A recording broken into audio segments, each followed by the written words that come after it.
Hi friends, అందరికి నమస్తే. Welcome back to my YouTube channel. So I think most expected video and waiting చేస్తున్నారు అని అనిపిస్తుంది. ఈ వీడియో కోసం చాలామంది కామెంట్స్ చేస్తున్నారు. So RRB PO expected cut off ఎంత ఉండొచ్చు అని. సో నిన్నే నేను చెప్పాను ఈరోజు చేస్తాను అని. సో నిన్న నుంచి నేను అనాలిసిస్ చేస్తూ కూర్చున్నాను దీని గురించి. అంటే ఎంత వేకెన్సీ ఉన్నాయి ఏ స్టేట్లో, లాస్ట్ ఇయర్ ఎన్ని, అంతకుముందు ఎన్ని అంటే 3 years మొత్తం మనం క్యాలిక్యులేట్ చేసి సో ఈ ఇయర్ ఎంత ఉండొచ్చు అనేది మనం చెప్పడం జరుగుతుంది. సో ఇంక లేట్ చేయకుండా వీడియోలోకి వెళ్దాం. మీరు కనుక కొత్తగా మన ఛానల్ విజిట్ చేస్తుంటే ఛానల్ ఖచ్చితంగా సబ్స్క్రైబ్ చేసుకోండి. అండ్ వీడియో నచ్చితే లైక్ చేసి మరికొంతమందికి వీడియోని షేర్ చేయండి. అండ్ ఇక్కడ ఒక విషయం చెప్పాలి నేను, అసలు ఈ కట్ ఆఫ్ అనేది ఎలా క్యాలిక్యులేట్ చేస్తారు అనేది మనం ఒకసారి చూద్దాము. కట్ ఆఫ్ అనేది మెయిన్లీ డిపెండ్ అయ్యేది వేకెన్సీస్ మీద, ఇంకొక దాని మీద కూడా డిపెండ్ అయ్యిద్ది. అదేంటంటే పెర్ఫార్మెన్స్, స్టూడెంట్స్ యొక్క పెర్ఫార్మెన్స్ అనే దాని మీద కూడా డిపెండ్ అయ్యిద్ది మెయిన్లీ. ఒక డిస్క్లైమర్ ఏంటంటే ఇది ఎక్స్పెక్టెడ్ కట్ ఆఫ్, అంటే ఇంత ఉండొచ్చు, అంటే ప్రీవియస్ ట్రెండ్స్ని బట్టి ఇంత ఉండొచ్చు అనే, కానీ ఇది ఎగ్జాక్ట్ కట్ ఆఫ్ అని నేను చెప్పట్లేదు. సో ఇప్పుడు నేను ఒక్కొక్క స్టేటు ఒక్కొక్కటి వేకెన్సీ ఎన్ని ఉన్నాయి, ఎంత కట్ ఆఫ్ ఉంది అనేది చూడొచ్చు. బీహార్ వేకెన్సీ 192 ఉన్నాయి, 45 నుంచి 47 వరకు ఉండొచ్చు. మధ్యప్రదేశ్ వేకెన్సీ 185 ఉన్నాయి, 47 నుంచి 49 వరకు కట్ ఆఫ్ ఉండొచ్చు. గుజరాత్ వేకెన్సీస్ 263 ఉన్నాయి, కట్ ఆఫ్ వచ్చేసి 35 నుంచి 40 ఉండొచ్చు. అండ్ అస్సాం వేకెన్సీ వచ్చి 185 ఉంది, కట్ ఆఫ్ వచ్చేసి 47 నుంచి 49 వరకు ఉండొచ్చు. మహారాష్ట్ర వేకెన్సీ 100 ఉన్నాయి, 50+ వెళ్ళిపోవచ్చు, 52 నుంచి 55 ఉండొచ్చు. ఒడిస్సా వేకెన్సీ 150 ఉన్నాయి, 53 నుంచి 55 వరకు ఉండొచ్చు కట్ ఆఫ్. కేరళ 250 వేకెన్సీస్ ఉన్నాయి, 45 నుంచి 47 వరకు కట్ ఆఫ్ ఉండొచ్చు. పంజాబ్ వచ్చేసి వేకెన్సీస్ 70 ఉన్నాయి, 54 నుంచి 56, ఇంకా పైకి వెళ్ళొచ్చు ఈ కట్ ఆఫ్ అనేది, ఇంకొంచెం 60 వరకు కూడా వెళ్ళొచ్చు, గుర్తుపెట్టుకోండి.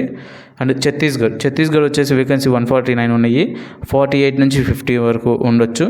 హర్యానా వచ్చి 32 వేకెన్సీ, 60+, చాలా తక్కువ వేకెన్సీ, నాకు తెలిసి ఇదే లీస్ట్ అనుకుంటా. కర్ణాటక 500 వేకెన్సీస్ ఉన్నాయి, నాకు తెలిసి మ్యాక్సిమం ఇక్కడే పెట్టుంటారు అందరూ. కర్ణాటక వేకెన్సీస్ 500 ఉన్నాయి, 35 నుంచి 40 రేంజ్లో ఉండొచ్చు. ఇది వేరీ అవ్వచ్చు, ఇంకా నాకు తెలిసి తక్కువ కూడా రావచ్చు అని అనిపిస్తుంది నాకు ఎందుకో. కానీ ప్రీవియస్ ట్రెండ్స్ని చూస్తే కనుక ఇంతకన్నా తక్కువ వేకెన్సీ ఉన్నప్పుడు ఇలానే ఉంది కట్ ఆఫ్. సో అలానే ఉండొచ్చు కట్ ఆఫ్ అనేది. అండ్ రాజస్థాన్ వేకెన్సీ 500 ఉన్నాయి, 42 నుంచి 45 వరకు ఉండొచ్చు కట్ ఆఫ్. మీరు ఛానల్ని కొంతమంది చూస్తున్నారు, ప్లీజ్ సబ్స్క్రైబ్ చేసుకోండి వాళ్ళు కూడా, ఎందుకంటే మీరు సబ్స్క్రైబ్ చేసుకుంటేనే నాకు కొంచెం మోటివేషన్గా ఉంటుంది మెయిన్లీ, అంటే ఇంకొన్ని వీడియోస్ చేయడానికి. సో దట్స్ వై నేను చెప్తున్నాను, మీరు సబ్స్క్రైబ్ చేసుకోండి, మీకు ఇంకా ఎన్నో యూస్ఫుల్ వీడియోస్ తీసుకొస్తాను. ఓకే, ఇప్పుడు మనం తమిళనాడు చూద్దాం. వేకెన్సీస్ 200 ఉన్నాయి, కట్ ఆఫ్ వచ్చేసి 36 నుంచి 40 వరకు ఉండొచ్చు. ఉత్తరప్రదేశ్ వేకెన్సీ 50 ఉన్నాయి, 60+ వెళ్ళిపోద్ది, ఇది కూడా కట్ ఆఫ్. వెస్ట్ బెంగాల్ 60+, ఇంకా 65 అని కాదు. తెలంగాణ 225 ఉన్నాయి.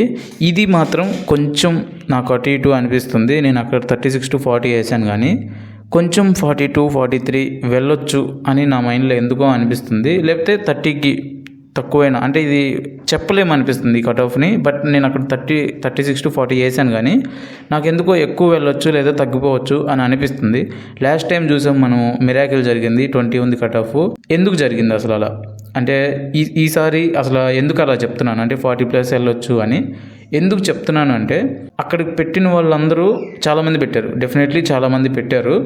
అక్కడ పెట్టిన వాళ్ళందరూ అటెంప్ట్స్ కనుక చూస్తే మనం, నాకు తెలిసిన వాళ్ళ వరకు చాలా పెట్టారు అటెంప్ట్స్, అంటే 60, 65+ పెట్టేశారు. సో దట్స్ వై నాకు ఎందుకో ఈసారి కట్ ఆఫ్ అనేది కొంచెం పెరగచ్చు. అంటే ఇందాక నేను చెప్పాను కదా స్టార్టింగ్లో, వేకెన్సీ మీదే కాకుండా పెర్ఫార్మెన్స్ మీద కూడా డిపెండ్ అయ్యిద్దని. సో అది ఇక్కడ వచ్చేటట్టు అనిపిస్తుంది నాకు ఎందుకో. ఇక్కడ పెట్టిన వాళ్ళందరూ ఎవరంటే కాన్ఫిడెంట్గా ఉన్నవాళ్ళు, అంటే డెఫినెట్లీ అయ్యిద్ది, దట్టు ఇంటర్వ్యూ తెలుగులో తీసుకోవచ్చు. సో అదొకటి. ఇంకొకటి స్టేట్ వాళ్ళు ఉంటారు కదా, లేడీస్ ఉంటారు కదా, సో వీళ్ళేంటంటే డెఫినెట్లీ ఎక్కువ అటెంప్ట్స్ అనేది చేస్తారు. అట్లా అని మీరు తక్కువ అటెంప్ట్స్ చేశారు అని చెప్పి మీది అవ్వకపోవచ్చు అని నేను చెప్పట్లేదు. సిచ్యువేషన్ చెప్తున్నా, there might be a chance. Okay, 42, 43. So కొంచెం అట్లా వెళ్ళే ఛాన్స్ అనేది తెలంగాణలో కనిపిస్తుంది నాకు. ఇంకా వేరే స్టేట్ ఎక్కడ అనిపించట్లేదు, కానీ కొంచెం పెరిగే ఛాన్స్ కానీ లేదా తగ్గిపోయే ఛాన్స్ కానీ ఉంది ఇక్కడ. ఇప్పుడు మనం అసలు safe attempts, so safe attempts ఎన్ని అని మనం ఒకసారి మాట్లాడుకుంటే, ఇప్పుడు నేను ఎక్స్పెక్టెడ్ కట్ ఆఫ్ నేను పెట్టాను కదా, దాని మీద ఒక +5 ఉండి, అంటే అటెంప్ట్స్ ఫర్ సపోజ్ నేను 40 చెప్పాను అనుకోండి, మ్యాక్సిమం తీసుకోండి, మినిమం తీసుకోవద్దు, మ్యాక్సిమం తీసుకొని, అంటే ఫర్ సపోజ్ కర్ణాటక లేకపోతే తెలంగాణ చూసుకోండి. ఇప్పుడు నేను 40 చెప్పాను తెలంగాణకు కానీ కర్ణాటక కానీ, దాంట్లో ఒక 5 అటెంప్ట్స్ ఎక్స్ట్రా, అంటే 44, 45, 46 విత్ 95% యాక్యురసీ. 95% కనుక యాక్యురసీ మీకు ఉంటే డెఫినెట్లీ మీకు 35+ అనేది వస్తాయి. అర్థమైందా? సో అలా మీకు సేఫ్ అటెంప్ట్స్ అంటే అంత స్కోర్ రావచ్చు అనేది. సో అంతకు మించి ఇంకా ఎక్కువ పెట్టారంటే ఓకే, వెల్ అండ్ గుడ్, బాగా పెట్టినట్టు, మీరు డెఫినెట్లీ క్వాలిఫై అవుతారు. అండ్ మన నెక్స్ట్ వీడియో వచ్చేసి ఆర్ఆర్బీ పిఓ మెయిన్స్ని ఎలా టార్గెట్ చేయాలి అనేది, అంటే ఎలా ప్రిపేర్ అవ్వాలి, దానికి స్ట్రాటజీ ఏంటి, సో వాటి మీద ఉండిద్ది వీడియో అనేది. సో మీరు కనుక ఇంకా ఛానల్ సబ్స్క్రైబ్ చేసుకోతే ఛానల్ సబ్స్క్రైబ్ చేసుకోండి. అండ్ వీడియో నచ్చితే లైక్ చేసి మరి కొంతమందికి షేర్ చేయండి. Thank you for watching till the end. Definitely మీది క్లియర్ అయింది ప్రిలిమ్స్. మీరు కనుక ఆ రేంజ్లో కనుక పెట్టి ఉంటే ఎక్స్పెక్టెడ్ కట్ ఆఫ్ కూడా చూసుకున్నారు కదా. And thank you for watching.